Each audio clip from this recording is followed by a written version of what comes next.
Chapter 18 of The Ball and the Cross. The Ball and the Cross by G.K. Chesterton. Chapter 18. A Riddle of Faces. Just behind him stood two other doctors. One, the familiar Dr. Quayle, of the blinking eyes and bleating voice. The other, a more commonplace but much more forcible figure, a stout young doctor with short, well-brushed hair, and a round but resolute face. At the sight of the escape, these two subordinates uttered a cry and sprang forward, but their superior remained motionless and smiling, and somehow the lack of his support seemed to arrest and freeze them in the very gesture of pursuit. "Let them be," he cried, in a voice that cut like a blade of ice, and not only of ice, but of some awful primordial ice that had never been water. "I want no devoted champions," said the cutting voice. "Even the folly of one's friends bores one at last. You don't suppose I should have let these lunatics out of their cells without good reason. I have the best and fullest reason. They can be let out of their cell today, because today the whole world has become their cell. I will have no more medieval mummery of chains and doors. Let them wander about the earth as they wandered about this garden, and I shall still be their easy master. Let them take the wings of the morning and abide in the uttermost parts of the sea, I am there. Whither shall they go from my presence, and whither shall they flee from my spirit? Courage, Dr. Quayle, do not be downhearted. The real days of tyranny are only beginning on this earth." And with that the master laughed and swung away from them, almost as if his laugh was a bad thing for people to see. "Might I speak to you a moment?" said Turnbull, stepping forward with a respectful resolution, but the shoulders of the master only seemed to take on a new and unexpected angle of mockery as he strode away. Turnbull swung round with great abruptness to the two other doctors, and said harshly, "What in snakes does he mean, and who are you?" "My name is Hutton," said the short, stout man, "and I am, well, one of those whose business it is to uphold this establishment." "My name is Turnbull," said the other. "I am one of those whose business it is to tear it to the ground." The small doctor smiled, and Turnbull's anger seemed suddenly to steady him. "But I don't want to talk about that," he said calmly. "I only want to know what the master of this asylum really means."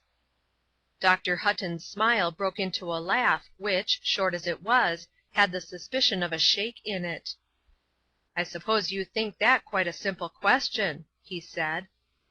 "I think it a plain question," said Turnbull, "and one that deserves a plain answer. Why did the master lock us up in a couple of cupboards like jars of pickles for a mortal month, and why does he now let us walk free in the garden again?" "I understand," said Hutton with arched eyebrows, "that your complaint is that you are now free to walk in the garden." "My complaint is," said Turnbull stubbornly, "that if I am fit to walk freely now, I have been as fit for the last month. No one has examined me, no one has come near me. Your chief says that I am only free because he has made other arrangements. What are those arrangements?" The young man with the round face looked down for a while and smoked reflectively. The other and elder doctor had gone pacing nervously by himself upon the lawn. At length the round face was lifted again, and showed two round blue eyes with a certain frankness in them. "Well, I don't see that it can do any harm to tell, you know," he said. "You were shut up just then because it was just during that month that the master was bringing off his big scheme. He was getting his bill through Parliament, and organizing a new medical police. But of course you haven't heard of all that. In fact, you weren't meant to." "Heard of all what?" asked the impatient inquirer. "There's a new law, and the asylum powers are greatly extended. Even if you did escape now, any policeman would take you up in the next town if you couldn't show a certificate of sanity from us." "Well," continued Dr. Hutton, "the master described before both houses of Parliament the real scientific objection to all existing legislation about lunacy. As he very truly said, the mistake is in supposing insanity to be merely an exception or an extreme. Insanity, like forgetfulness, is simply a quality which enters more or less into all human beings, and for practical purposes it is more necessary to know whose mind is really trustworthy than whose has some accidental taint. We have therefore reversed the existing method, and people now have to prove that they are sane. In the first village you entered, the village constable would notice that you were not wearing on the left lapel of your coat the small pewter S, which is now necessary to anyone who walks about beyond asylum bounds or outside asylum hours." "You mean to say," said Turnbull, "that this was what the master of the asylum urged before the House of Commons?" Dr. Hutton nodded with gravity. "And you mean to say," cried Turnbull, with a vibrant snort, "that that proposal was passed in an assembly that calls itself democratic?" The doctor showed his whole row of teeth in a smile.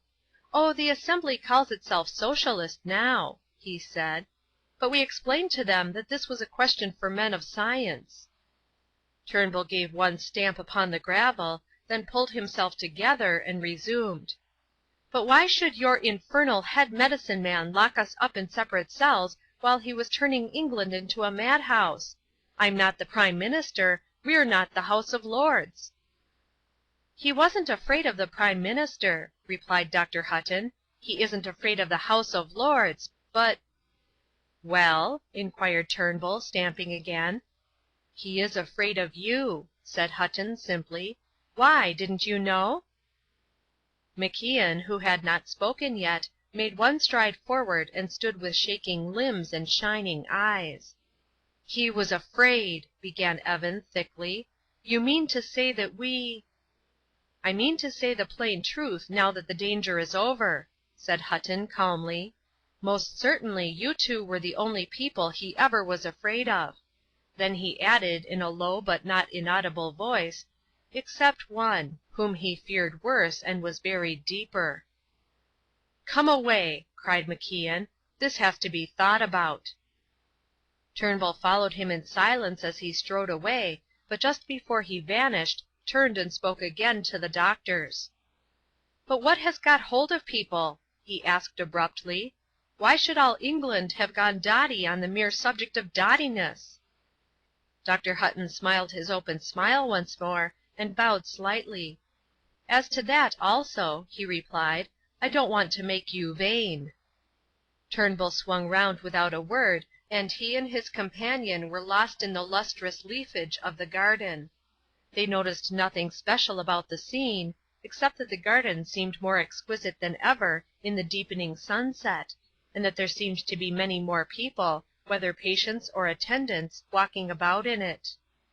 From behind the two black-coated doctors as they stood on the lawn, another figure somewhat similarly dressed strode hurriedly past them, having also grizzled hair and an open flapping frock-coat.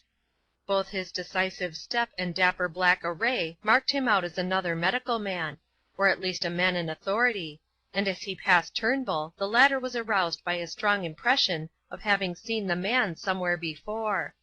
It was no one that he knew well, yet he was certain that it was someone at whom he had at some time or other looked steadily. It was neither the face of a friend nor of an enemy. It aroused neither irritation nor tenderness, yet it was a face which had for some reason been of great importance in his life. Turning and returning, and making detours about the garden, he managed to study the man's face again and again, a mustached, somewhat military face with a monocle, the sort of face that is aristocratic without being distinguished. Turnbull could not remember any particular doctors in his decidedly healthy existence. Was the man a long-lost uncle, or was he only somebody who had sat opposite him regularly in a railway train? At that moment the man knocked down his own eyeglass with a gesture of annoyance. Turnbull remembered the gesture, and the truth sprang up solid in front of him. The man with the mustaches was Cumberland Vane, the London police magistrate before whom he and MacIan had once stood on their trial. The magistrate must have been transferred to some other official duties, to something connected with the inspection of asylums. Turnbull's heart gave a leap of excitement which was half hope. As a magistrate, Mr. Cumberland Vane had been somewhat careless and shallow, but certainly kindly, and not inaccessible to common sense so long as it was put to him in strictly conventional language. He was at least an authority of a more human and refreshing sort than the crank with the wagging beard or the fiend with the forked chin. He went straight up to the magistrate and said, "Good evening, Mr. Vane. I doubt if you'll remember me." Cumberland Vane screwed the eyeglass into his scowling face for an instant, and then said curtly but not uncivilly, "Yes, I remember you, sir. Assault or battery, wasn't it? A fellow broke your window. A tall fellow mixed something. Case made rather a noise afterwards." "MacIan is the name, sir," said Turnbull respectfully. "I have him here with me." "Eh!" said Vane very sharply. "Confound him! Has he got anything to do with this game?" "Mr. Vane," said Turnbull pacifically, "I will not pretend that either he or I acted quite decorously on that occasion. You were very lenient with us, and did not treat us as criminals when you very well might. So I am sure you will give us your testimony that, even if we were criminals, we were not lunatics in any legal or medical sense whatever. I am sure you will use your influence for us." "My influence?" repeated the magistrate, with a slight start. "I don't quite understand you."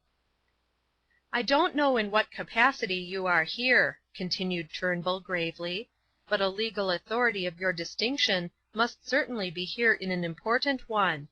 Whether you are visiting and inspecting the place, or attached to it as some kind of permanent legal adviser, your opinion must still—" Cumberland Vane exploded with a detonation of oaths. His face was transfigured with fury and contempt, and yet in some odd way he did not seem specially angry with Turnbull. "But Lord bless us and save us!" he gasped at length. "I am not here as an official at all. I'm here as a patient. The cursed pack of rat-catching chemists all say that I've lost my wits." "You!" cried Turnbull with terrible emphasis. "You lost your wits!" In the rush of his real astonishment at this towering unreality, Turnbull almost added, "Why, you haven't got any to lose." But he fortunately remembered the remains of his desperate diplomacy. "This can't go on," he said positively. "Men like MacIan and I may suffer unjustly all our lives, but a man like you must have influence." "There is only one man who has any influence in England now," said Vane, and his high voice fell to a sudden and convincing quietude. "Whom do you mean?" asked Turnbull. "I mean that cursed fellow with the long split chin," said the other. "Is it really true," asked Turnbull, "that he has been allowed to buy up and control such a lot? What put the country into such a state?" Mr. Cumberland Vane laughed outright. "What put the country into such a state?" he asked. "Why, you did. When you were fool enough to agree to fight MacIan, after all, everybody was ready to believe that the Bank of England might paint itself pink with white spots." "I don't understand," replied Turnbull. "Why should you be surprised at my fighting? I hope I have always fought." "Well," said Cumberland Vane airily, "you didn't believe in religion, you see, so we thought you were safe at any rate. You went further in your language than most of us wanted to go, no good in just hurting one's mother's feelings, I think. But of course we all knew you were right, and really we relied on you." "Did you?" said the editor of The Atheist with a bursting heart. "I am sorry you did not tell me so at the time." He walked away very rapidly and flung himself on a garden seat, and for some 6 minutes his own wrongs hid from him the huge and hilarious fact that Cumberland Vane had been locked up as a lunatic. The garden of the madhouse was so perfectly planned, and answered so exquisitely to every hour of daylight, that one could almost fancy that the sunlight was caught there tangled in its tinted trees, as the wise men of Gotham tried to chain the spring to a bush. Or it seemed as if this ironic paradise still kept its unique dawn or its special sunset, while the rest of the earthly globe rolled through its ordinary hours. There was one evening, or late afternoon in particular, which Evan MacIan will remember in the last moments of death. It was what artists call a daffodil sky, but it is coarsened even by reference to a daffodil. It was of that innocent lonely yellow which has never heard of orange, though it might turn quite unconsciously into green. Against it the tops, one might say the turrets, of the clipped and ordered trees were outlined in that shade of veiled violet which tints the tops of lavender. A white early moon was hardly traceable upon that delicate yellow. MacIan, I say, will remember this tender and transparent evening, partly because of its virgin gold and silver, and partly because he passed beneath it through a most horrible instant of his life. Turnbull was sitting on his seat on the lawn, and the golden evening impressed even his positive nature, as indeed it might have impressed the oxen in a field. He was shocked out of his idle mood of awe by seeing MacIan break from behind the bushes and run across the lawn with an action he had never seen in the man before, with all his experience of the eccentric humours of this Celt. MacIan fell on the bench, shaking it so that it rattled, and gripped it with his knees like one in dreadful pain of body. That particular run and tumble is typical only of a man who has been hit by some sudden and incurable evil, who is bitten by a viper or condemned to be hanged. Turnbull looked up in the white face of his friend and enemy, and almost turned cold at what he saw there. He had seen the blue but gloomy eyes of the Western Highlander troubled by as many tempests as his own West Highland seas, but there had always been a fixed star of faith behind the storms. Now the star had gone out, and there was only misery. Yet MacIan had the strength to answer the question where Turnbull, taken by surprise, had not the strength to ask it. "They are right, they are right!" he cried. "Oh, my God, they are right, Turnbull! I ought to be here!" He went on with shapeless fluency, as if he no longer had the heart to choose or check his speech. "I suppose I ought to have guessed long ago, all my big dreams and schemes, and everyone being against us, but I was stuck up, you know." "Do tell me about it, really!" cried the atheist, and, faced with the furnace of the other's pain, he did not notice that he spoke with the affection of a father. "I am mad, Turnbull," said Evan, with dead clearness of speech, and leaned back against the garden seat. "Nonsense," said the other, clutching at the obvious cue of benevolent brutality. "This is one of your silly moods." MacIan shook his head. "I know enough about myself," he said, "to allow for any mood, though it opened heaven or hell. But to see things, to see them walking solid in the sun, things that can't be there, real mystics never do that, Turnbull." "What things?" asked the other incredulously. MacIan lowered his voice. "I saw her," he said, "3 minutes ago, walking here in this hell yard." Between trying to look scornful and really looking startled, Turnbull's face was confused enough to emit no speech, and Evan went on in a monotonous sincerity. "I saw her walk behind those blessed trees against that holy sky of gold, as plain as I can see her whenever I shut my eyes. I did shut them, and opened them again, and she was still there. That is, of course she wasn't. She still had a little fur round her neck, but her dress was a shade brighter than when I really saw her." "My dear fellow," cried Turnbull, rallying a hearty laugh, "the fancies have really got hold of you. You mistook some other poor girl here for her." "Mistook some other—" said MacIan, and words failed him altogether. They sat for some moments in the mellow silence of the evening garden, a silence that was stifling for the skeptic, but utterly empty and final for the man of faith. At last he broke out again with the words, "Well, anyhow, if I am mad, I'm glad I'm mad on that." Turnbull murmured some clumsy deprecation, and sat stolidly smoking to collect his thoughts. The next instant he had all his nerves engaged in the mere effort to sit still. Across the clear space of cold silver and a pale lemon sky which was left by the gap in the ilex trees there passed a slim dark figure, a profile and the poise of a dark head like a bird's, which really pinned him to his seat with the point of coincidence. With an effort he got to his feet, and said with a voice of affected insouciance, "By George, MacIan, she is uncommonly like—" "What?" cried MacIan, with a leap of eagerness that was heartbreaking. "Do you see her too?" And the blaze came back into the center of his eyes. Turnbull's brawny eyebrows were pulled together with a peculiar frown of curiosity, and all at once he walked quickly across the lawn. MacIan sat rigid, but peered after him with open and parched lips. He saw the sight which either proved him sane or proved the whole universe half-witted.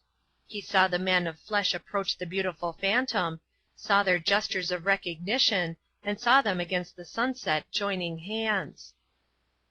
He could stand it no longer, but ran across to the path, turned the corner, and saw standing quite palpable in the evening sunlight, talking with a casual grace to Turnbull, the face and figure which had filled his midnights with frightfully vivid or desperately half-forgotten features. She advanced quite pleasantly and coolly, and put out her hand. The moment that he touched it, he knew that he was sane, even if the solar system was crazy. She was entirely elegant and unembarrassed. That is the awful thing about women. They refuse to be emotional at emotional moments, upon some such ludicrous pretext as there being someone else there. But MacIan was in a condition of criticism much less than the average masculine one, being in fact merely overturned by the rushing riddle of the events. Evan does not know to this day what particular question he asked, but he vividly remembers that she answered, and every line or fluctuation of her face as she said it. "Oh, don't you know?" she said smiling, and suddenly lifting her level brown eyebrows. "Haven't you heard the news? I'm a lunatic." Then she added after a short pause, and with a sort of pride, "I've got a certificate." Her manner, by the matchless social stoicism of her sex, was entirely suited to a drawing-room, but Evan's reply fell somewhat far short of such a standard, as he only said, "What the devil in hell does all this nonsense mean?" "Really!" said the young lady, and laughed. "I beg your pardon," said the unhappy young man, rather wildly, "but what I mean is, why are you here in an asylum?" The young woman broke again into one of the maddening and mysterious laughs of femininity. Then she composed her features and replied with equal dignity, "Well, if it comes to that, why are you?" The fact that Turnbull had strolled away and was investigating rhododendrons may have been due to Evan's successful prayers to the other world, or possibly to his own pretty successful experience of this one. But though they two were as isolated as a new Adam and Eve in a pretty ornamental Eden, the lady did not relax by an inch the rigor of her badinage. "I am locked up in the madhouse," said Evan, with a sort of stiff pride, "because I tried to keep my promise to you." "Quite so," answered the inexplicable lady, nodding with a perfectly blazing smile. "And I am locked up because it was to me you promised." "It is outrageous!" cried Evan. "It is impossible!" "Oh, you can see my certificate if you like," she replied with some hauteur. MacIan stared at her, and then at his boots, and then at the sky, and then at her again. He was quite sure now that he himself was not mad, and the fact rather added to his perplexity. Then he drew nearer to her, and said in a dry and dreadful voice, "Oh, don't condescend to play the fool with such a fool as me. Are you really locked up here as a patient because you helped us to escape?" "Yes," she said, still smiling, but her steady voice had a shake in it. Evan flung his big elbow across his forehead and burst into tears. The pure lemon of the sky faded into purer white as the great sunset silently collapsed. The birds settled back into the trees, the moon began to glow with its own light. Mr. James Turnbull continued his botanical researches into the structure of the rhododendron. But the lady did not move an inch until Evan had flung up his face again, and when he did he saw by the last gleam of sunlight that it was not only his face that was wet.